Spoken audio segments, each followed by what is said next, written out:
Welcome friends. இன்றைக்கி நாம் ஒரு சூப்பரான ரெசிபி தான் நம்ம சேனலில் பார்க்க போகிறோம். மஷ்ரூம் பக்கோடா. அது செய்கிறதுக்கு தேவையான பொருட்கள் எல்லாமே நான் எடுத்து வச்சுருக்கேன். உங்களுக்கு இன்க்ரீடியன்ட்ஸ் வேணும்னா டிஸ்கிரிப்ஷனை செக் பண்ணிக்கோங்க.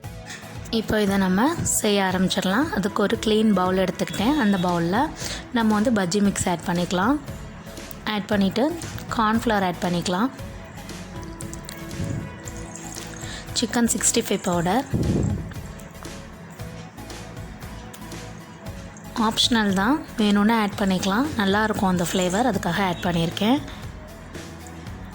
அடுத்தது ஃபுட் கலர், இதுவும் ஆப்ஷனல் தான், வேணும்னா ரெட் கலர் ஆட் பண்ணிக்கோங்க. அடுத்தது சால்ட் ஆட் பண்ணிக்கலாம்.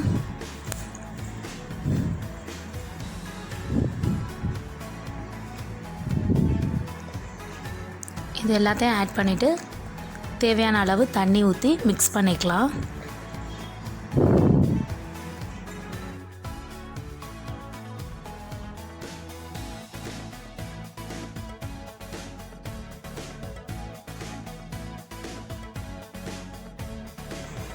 இந்த அளவுக்கு மிக்ஸ் பண்ணிக்கலாம். இந்த கன்சிஸ்டன்சி இருந்தால் போதும்.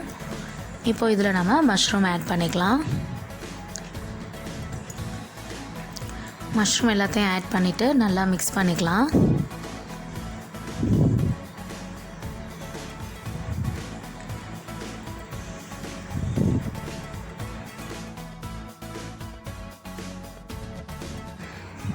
இது ஒரு டிஃப்ரெண்ட்டான ரெசிபி தான் ஃப்ரெண்ட்ஸ். இது வரைக்கும் யாரும் ட்ரை பண்ணியிருக்க மாட்டீங்க. கண்டிப்பாக அந்த மாதிரி ட்ரை பண்ணி பாருங்கள்.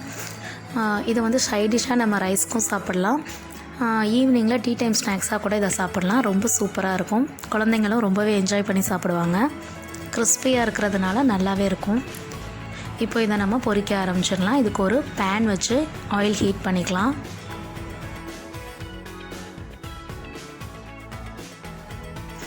இப்போது ஆயில் ஹீட் ஆகிடுச்சான்னு செக் பண்ணுறதுக்காக ஃபஸ்ட் ஒரு பீஸ் போட்டு டெஸ்ட் பண்ணிக்கிறேன். இப்போது ஆயில் நல்லா ஹீட் ஆனதுக்கப்புறமா எல்லாத்தையும் இதில் ஃப்ரை பண்ணி எடுக்க ஆரம்பிச்சிடலாம்.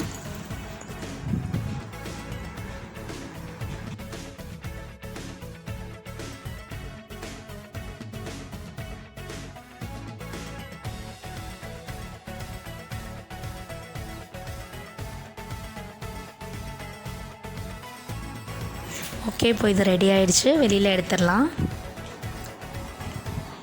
பாருங்கள் ஃப்ரெண்ட்ஸ், எவ்வளோ கிறிஸ்பியாக இருக்குது.